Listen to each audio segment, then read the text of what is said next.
Silakan duduk. Shalom. Terima kasih untuk tim Praise and Worship yang luar biasa yang sudah memimpin ibadah ini untuk lebih lagi masuk ke dalam hadirat Tuhan. Apa kabar semuanya? Sebelumnya saya mau perkenalkan. Nama saya Modi. Bilang dong, halo Modi. Nah. Sebenarnya menghilangkan nervous. Itu salah satu cara. Oke, terima kasih untuk kesempatan Pak Gembala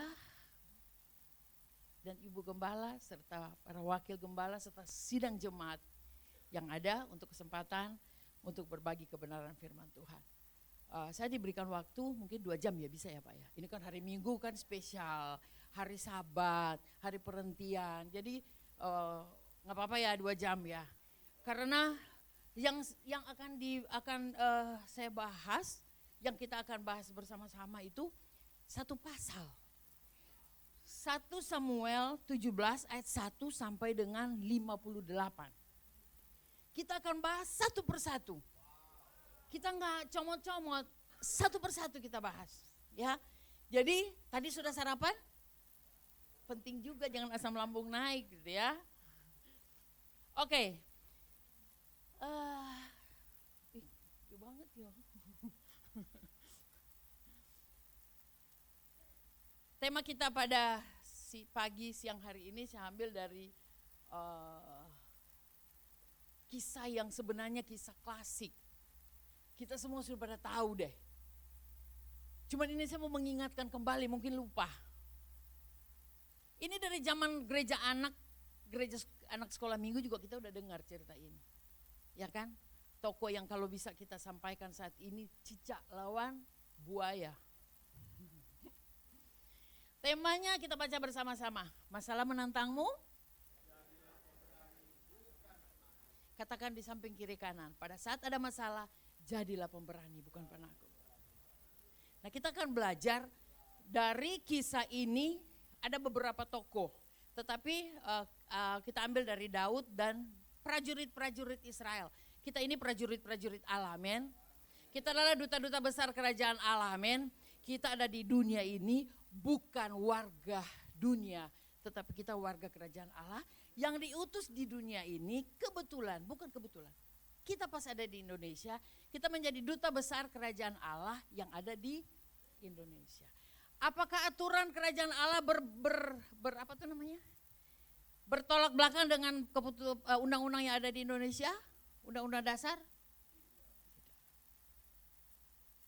Jadi kita ini dia harus paham dulu bahwa kita ini dia adalah warga kerajaan Allah. Yang ditugaskan di rumah tangga kita masing-masing, di keluarga besar kita masing-masing, di gereja yang ada di tempat kita bekerja. Kita adalah duta besar kerajaan Allah, amen. Kita akan baca dari 58 ayat, kita hanya akan baca 2 ayat saja.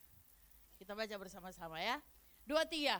Pula kata orang Filistin itu, aku menantang hari ini barisan Israel. Berikanlah kepadaku seorang supaya kami berperang seorang lawan seorang. Ayat 11.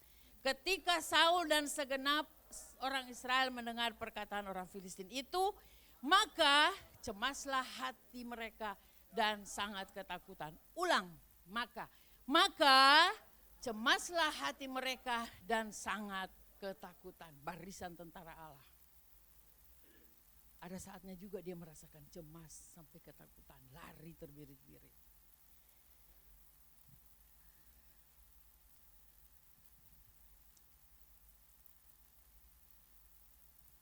Saya percaya kita di sini semua pada punya masalah. Tapi kayaknya enggak ada di sini ya. Ya. Enggak ada. Ada enggak? Semua di sini semua punya masalah? Kalau enggak ada, ayo maju ke depan. Kita akan doakan supaya dia punya masalah. Kita berdoa, Tuhan tolong dia agar dia punya masalah. Karena selama hayat masih di kandung badan, tidak akan pernah kita tidak punya masalah. Kembar siam di belah kampak saja bisa konflik loh. Apalagi saya yang orang Manado dan ada orang Batak, orang Jawa. yang gaya bicaranya berbeda-beda, bisa salah paham cuma karena gaya bicara. Pasti punya masalah. Tetapi yang menjadi masalah bukan masalahnya. Bagaimana cara menyelesaikan masalah, itulah masalahnya. Kalau kita lagi emosi, itu pintu kebanting di depan, kita bisa marah loh tuh pintu. Padahal angin tuh yang bikin dia ketutup. Kenapa pintu yang disalahkan? Bukan pintu yang salah, ada di sini. Saya juga menyatakan ini bergumul. Karena saya juga masih bergumul, selama haid masih di kandung badan. Siapapun masih tetap mengalami hal tersebut. Dan tidak akan pernah berhenti proses pembersihan kita. Amin. Jadi kalau di sini ada yang punya masalah dan jatuh, jangan enak di kejatuhan. Waktu mabok, jatuh di got, ternyata enak di gotnya. Jangan bangkit. Enggak dosa kok pada saat kita jatuh. Yang dosa kalau kita tetap tinggal di dalam kejatuhan itu.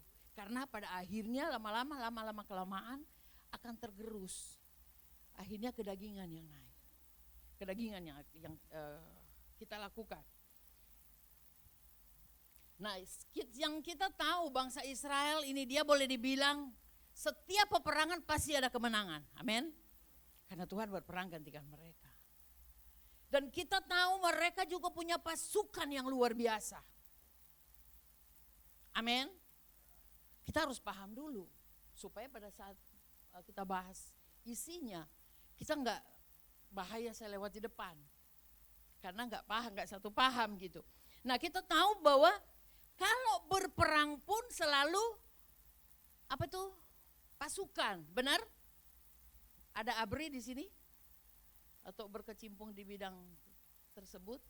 Kalau berperang ada peperangan kan pasukan, benar nggak? Benar nggak Pak Herbert? Selalu pasukan, mau bertempur dengan siapapun, negara kecil, musuh yang besar, tetap pasukan yang maju. Tetapi ini mereka kalang kabut. Kenapa? Karena musuh mengubah strategi perang mereka. Tidak lagi dengan pasukan per pasukan. Prajurit-prajurit, peleton-peleton yang maju. Bangsa Filistin mengubah strategi perangnya, yaitu 1 lawan 1. Jangan bangga di tengah kerumunan. Justru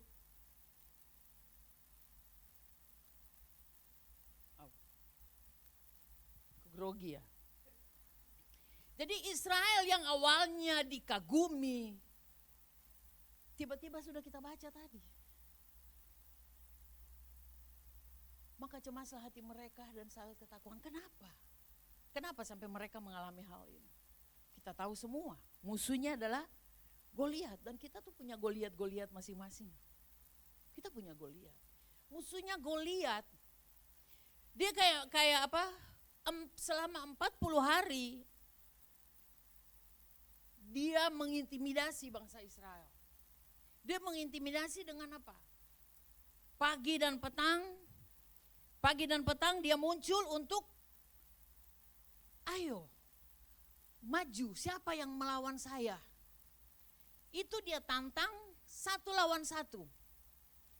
Tetapi yang terjadi bukannya ada yang maju. Karena Israel kelabakan, dia tidak pernah menghadapi perang seperti ini. Dia tidak punya strategi yang jitu untuk melawan. Sehingga Saul yang mestinya dia yang harus maju, karena dia kan perawakannya tinggi juga. Yang paling mendukung di antara seluruh prajurit. Lari, sembunyi.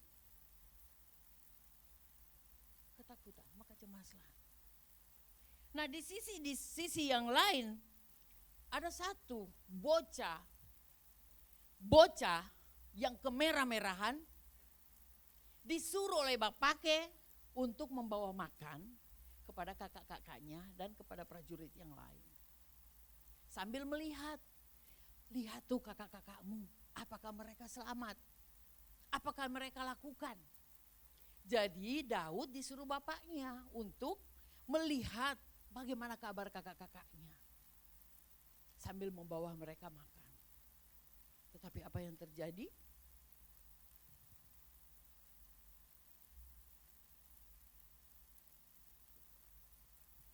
tiba-tiba pada waktu Daud mendengar di ayat 23-24 dikatakan bahwa pada waktu Daud mendengar apa yang ditantang oleh Goliat, dan lebih heran lagi dia melihat prajuritnya lari. Satu kebanggaan, dia punya 3 kakak yang adalah anggota prajurit dari Saul. Tetapi begitu dia lihat, kebanggaan dia mulai sirna. Dia bangga dengan prajurit Israel, prajurit bangsanya. Kenapa mereka lari terbirit-birit? Hanya karena Goliat itu. Maaf, saya minum dulu.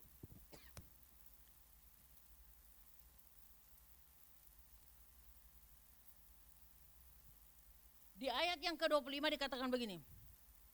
24. Ketika semua orang Israel melihat orang itu, yaitu Goliat, larilah mereka daripadanya dengan sangat ketakutan.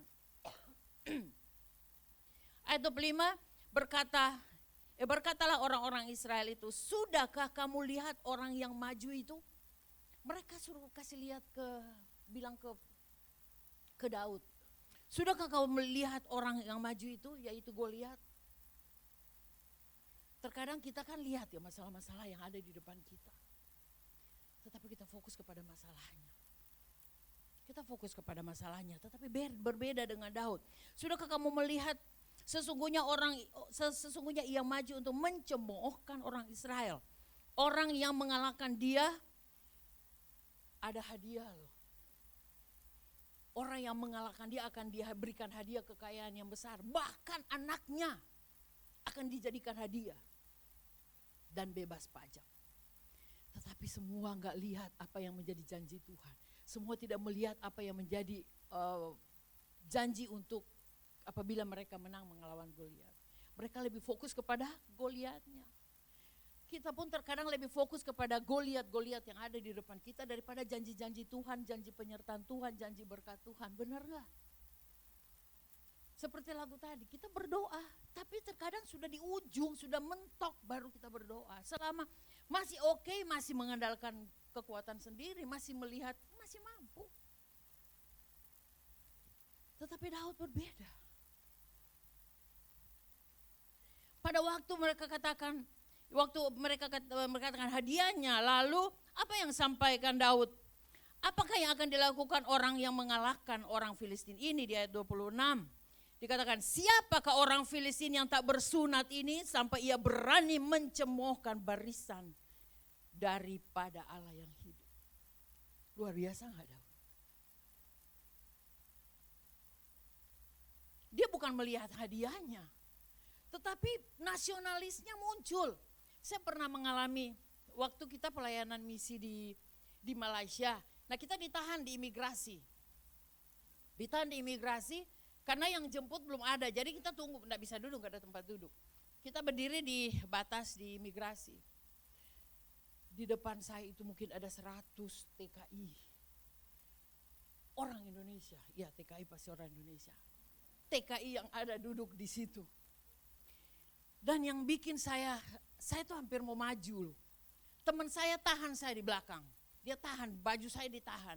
Karena begini, kalau misalnya dia panggil misalnya Mansya, tapi yang datang tuh Masya. Itu teriak itu prajuritnya mereka, orang-orang petugas-petugas imigrasi. Diteriakin, dibilang makilah yang gak pantas untuk dia lakukan. Yang saya bilang begini, Tuhan seperti inikah bangsaku diperlakukan? Seperti inikah bangsaku diperlakukan? Rasa nasionalis saya juga naik. Walaupun mereka benar, walaupun mereka tuh sepupu-sepupu kita. Paling banyak tuh. Saya bilang, kalau dia cuma kata-katain, saya masih bisa diam. Tapi kalau sampai mereka lepas tangan, saya maju, saya bilang.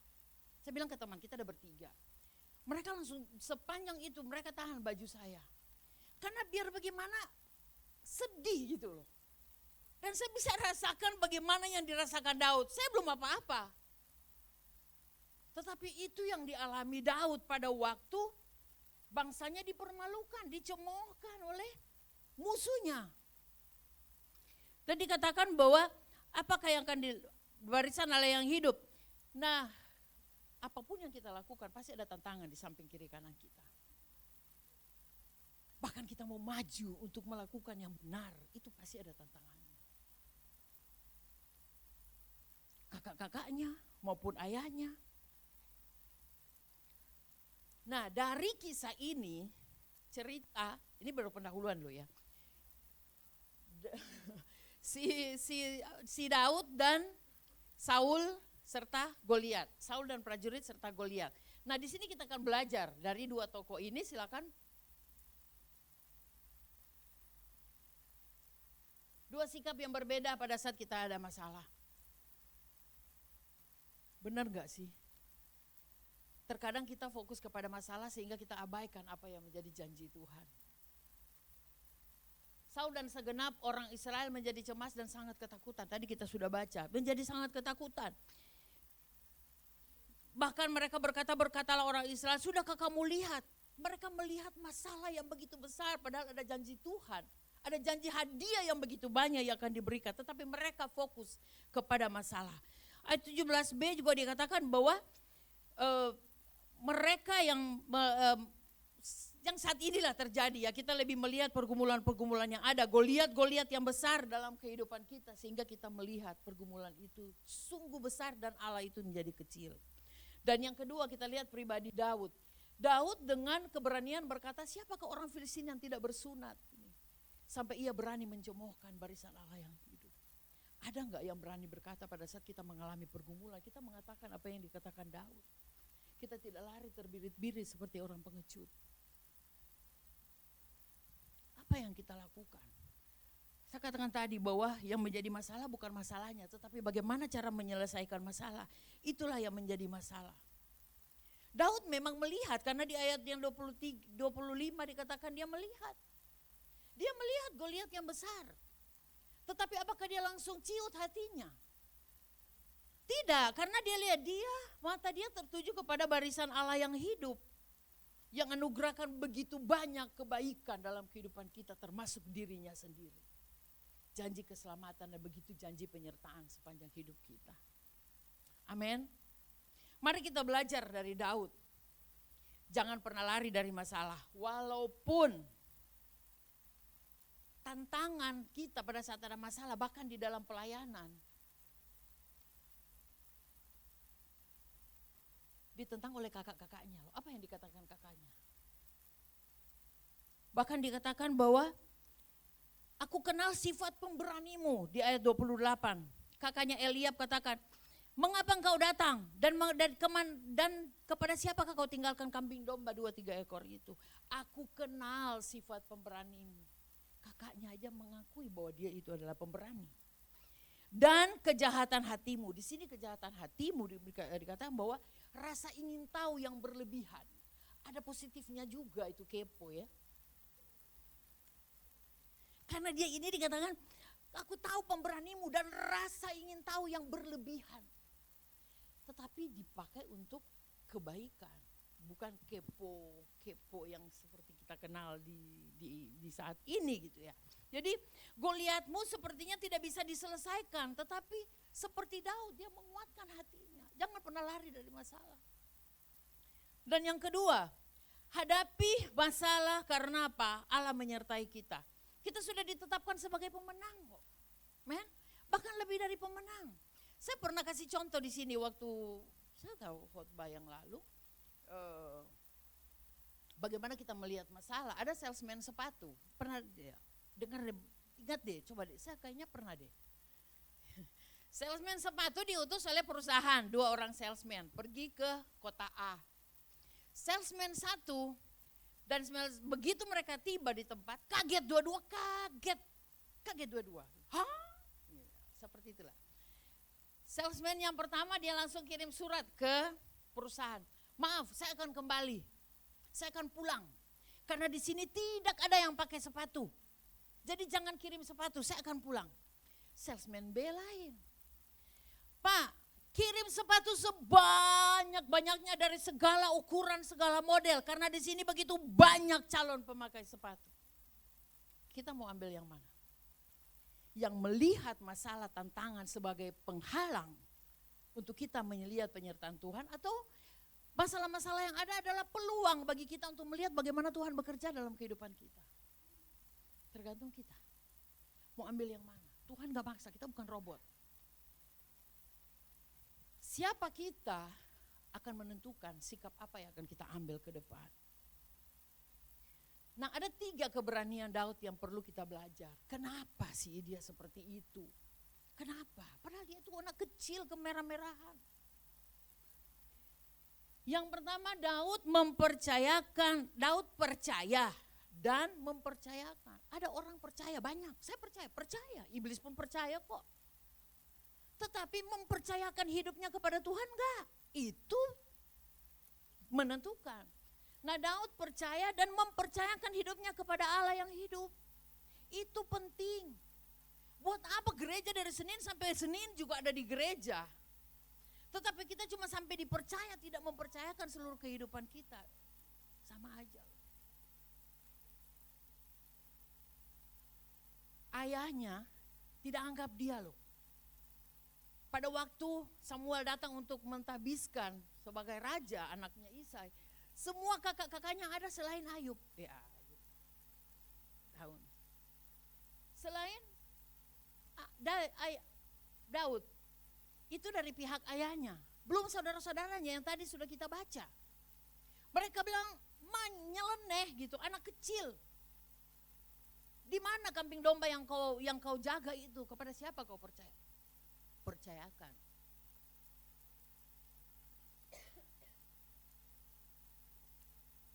Ada satu lagi yang tidak ditulis.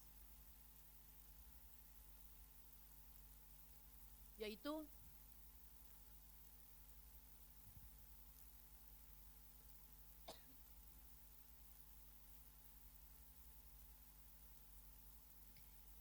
tanggung jawab dia untuk menjaga kambing domba yang hanya 3 ekor. Selain yang menjadi tantangan keluarganya sendiri, tanggung jawab dia tidak abaikan. Dia menjaga 3 ekor kambing domba yang ada.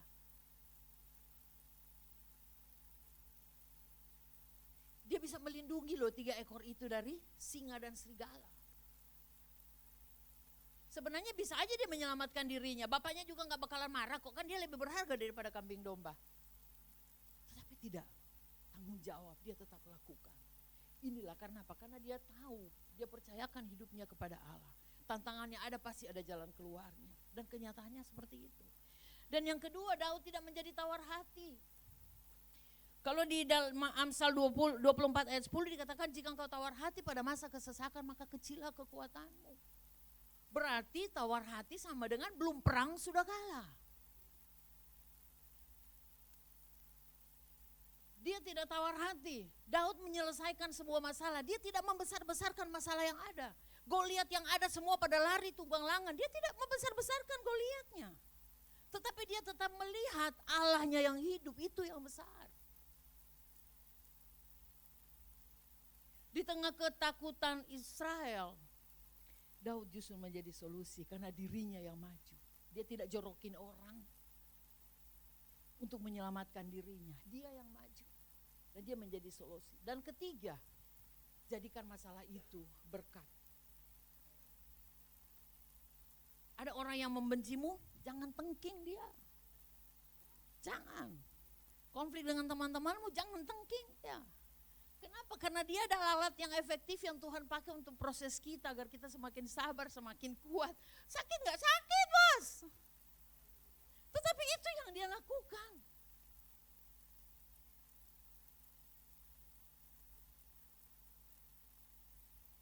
Dan yang ketiga, di poin 2 juga Saul kan sempat pada waktu dia dipromosikan teman-temannya, orang dengar ya apa yang dia katakan, sampaikanlah kepada Saul. Dia bilang, mana mungkin kau bisa mengalahkan dia? Dia itu dari sejak masa muda sudah berperang dan engkau masih imut-imut. Tetapi dia nggak peduli. Karena ketekatannya, dia tidak tawar hati halangan apapun yang ada di samping dia. Dia tidak tawar hati. Dan yang ketiga, jadikan masalahmu menjadi berkat. Goliat yang besar ini, Goliat yang besar masalah yang besar adalah peluang bagi kita untuk melihat bagaimana Tuhan bekerja dalam kehidupan kita. Orang kalau membutuhkan mujizat kesembuhan berarti dia harus sakit. Jangan fokus kepada sakitnya. Karena dia mau fokus kepada sakitnya juga tidak menolong dia. Kalau dia sedang membutuhkan mujizat ekonomi, berarti dia harus mengalami kesulitan keuangan.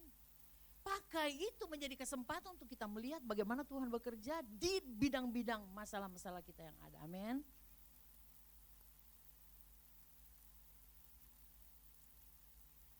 Jadikan masalah kita sebagai kesempatan bagi kita untuk melihat bagaimana tangan Tuhan bekerja dalam kehidupan kita. Amin.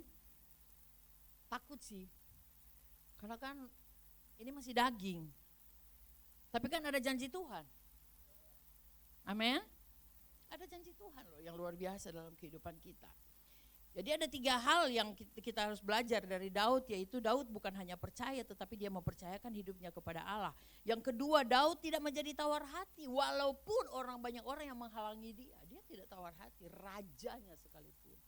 Dan yang ketiga, jadikan masalah yang ada adalah kesempatan atau peluang bagi kita untuk melihat bagaimana Tuhan bekerja. Seperti kisah tadi yang sepatu.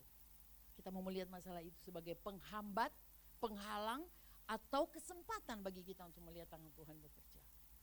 Amin. Saya percaya poin-poin ini bisa kita lakukan dengan pertolongan Tuhan. Ibarat pohon harus dikikisi. Yang ranting-ranting yang tidak berbuah itu dipotong. Nah, closing statement saya, momen melawan Goliat yang mengangkat Daud bukan pada saat dia diurapi menjadi raja. Amin. Ayat pasal 16 kan dia diurapi menjadi raja di halaman rumahnya. Tapi apakah itu yang membuat dia menjadi viral? Bukan. Bahkan Saul bertanya, siapa dia? Anak siapa ini? Nah, ini di ayat yang terakhir, di pasal yang sama di ayat yang ke-56, 57, 58. Saul berkata, anak siapa dia itu? Dia bertanya lagi, anak siapa engkau? Dan Daud berkata di ayat 38, anak hamba Tuhanku. Penuh kerendahan hati sih. Anak hamba Tuhanku Isai, orang Bethlehem. Daud tidak viral pada saat dia menjadi raja, tetapi pada saat dia bergumul. Jadi jangan pernah nyaman, jangan pernah bangga dengan kenyamanan. Kenyamanan tidak akan menghasilkan apa-apa. Justru pada saat kita mengalami masalah, itulah kesempatan bagi kita untuk melihat bagaimana Tuhan bekerja. Saya contohnya. Jadi saya juga sudah pernah mengalami. Dan saya percaya kita semua pernah mengalami walaupun banyak juga yang jatuh bangun. Tetapi saya percaya apa yang dialami Daud itu bisa terjadi dalam kehidupan kita. Ayat 17 dia diurapi sebagai raja, tetapi tidak viral. Pada saat dia menang atas Goliat, demikian juga dengan kita. Pada saat kita mengalami kemenangan setiap permasalahan-permasalahan, bukan hanya kita diberkati, orang-orang di sekitar kita juga diberkati. Nah, kita dipakai Tuhan untuk melayani orang-orang yang mengalami hal seperti kita. Gak mungkin kita mau menyampaikan kesaksian kata orang kan, tetapi saya sudah mengalami. Pengalaman kita lah yang kita bagi kepada orang-orang yang ada di sekitar kita. Latar belakang saya sangat penting untuk menjadi kesaksian bagi orang yang memiliki latar belakang seperti saya. Itu menjadi kesaksian. Jadi biarlah momen yang dialami Goliat itu menjadi bagian kita juga. Bukan pada saat kita ada di dalam kenyamanan, tetapi pada saat kita mengalami pergumulan. Amin. Apa yang menjadi Goliatmu? Jangan lari. Jangan ciut, jangan kecil hati. Jadilah pemberani. Amin. Tuhan Yesus memberkati. Kita katakan engkau.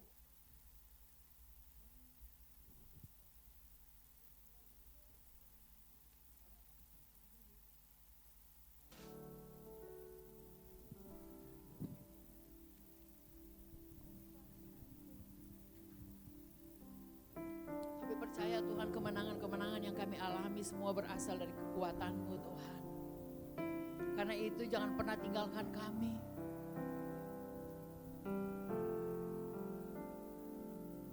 Karena penyertaan-Mu lah yang membuat kami mengalami kemenangan. Ampuni kami Tuhan. Manakala ada saatnya kami datang kepadamu hanya pada saat kami membutuhkan-Mu. Biarlah hari ini Kau mengingatkan kami untuk apapun yang terjadi, libatkan Tuhan. Agar kita bisa melihat bagaimana tangan Tuhan bekerja dalam kehidupan. Engkaulah kekuatan kami Tuhan. Engkaulah kekuatanku, tempat perlindunganku, saat badai menerpa. Aku tak akan goyah, aku tak akan goyah, sebab Kau sertaku.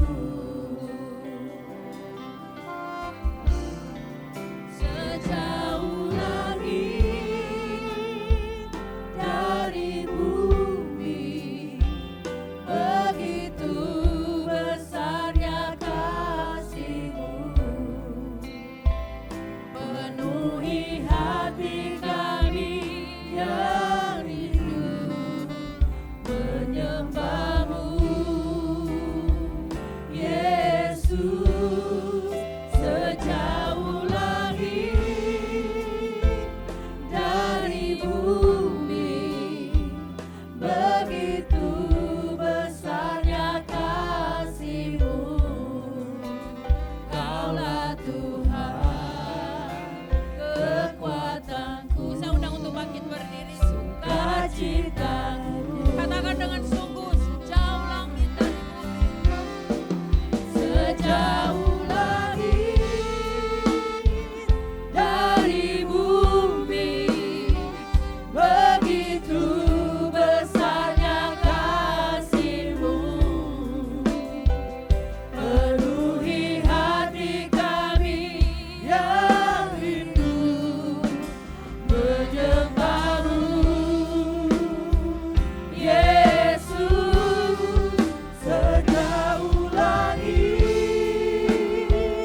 dari bumi, begitu besarnya kasih-Mu, Kaulah Tuhan kekuatanku, sukacitaku. Kaulah kekuatan kami Tuhan. Kaulah Tuhan kekuatanku, sukacitaku. Berikan sorak-sorai yang paling meriah bagi Allah kita. Engkaulah kekuatan kami Tuhan. Engkaulah sukacita kami. Engkaulah pengharapan kami. Engkau segalanya dalam kehidupan kami Tuhan. Kami mau melihat begitu banyak keajaiban yang Kau lakukan dalam kehidupan kami Tuhan. Kami mau lebih lagi. Karena itu biar hati kami terpaut kepadamu Tuhan. Kami bukan hanya percaya, tapi kami mempercayakan hidup kami kepadamu. Kami tidak akan pernah tawar hati Tuhan. Dan pengalaman-pengalaman bersama dengan Tuhan itulah yang akan kami bagikan kepada orang lain. Kami bisa melihat bagaimana Daud begitu berani. Karena dia punya pengalaman pribadi bersama dengan Engkau. Tidak ada yang bisa diharapkan pada saat dia menghadapi singa dan serigala. Keluarganya jauh. Karena dia ada di ladang untuk menjaga kambing domba ayahnya. Disitulah kesempatan bagi dia untuk melihat bagaimana tangan Tuhan bekerja dengan berpengharapan hanya kepadamu. Dan biar itulah yang ada dalam kehidupan kami. Dunia ini bukan semakin hari semakin baik. Tetapi kami bisa melihat masalah di mana-mana. Tetapi kami tidak fokus kepada apa yang terjadi di dunia ini. Tapi kami mau fokus kepada apa yang sudah Kau janjikan dalam kehidupan kami. Terima kasih Tuhan. Terima kasih Tuhan. Biar kami mau taklukkan seluruh Goliat-Goliat yang ada dalam kehidupan kami. Bersama dengan Engkau. Karena Engkau Allah ada dalam barisan kehidupan kami. Kau Allah yang hidup ada bersama dengan kami. Terima kasih Tuhan, hamba terbatas untuk mengatakan, untuk menyampaikan kebenaran-Mu. Tetapi Engkau Allah Roh Kudus akan memberikan pengertian, pemahaman, agar kami mampu melakukan apa yang menjadi kehendak-Mu. Terima kasih Tuhan. Kami berdoa mengucap syukur untuk kebenaran firman Tuhan hanya di dalam nama Tuhan Yesus Kristus. Sama-sama kita katakan.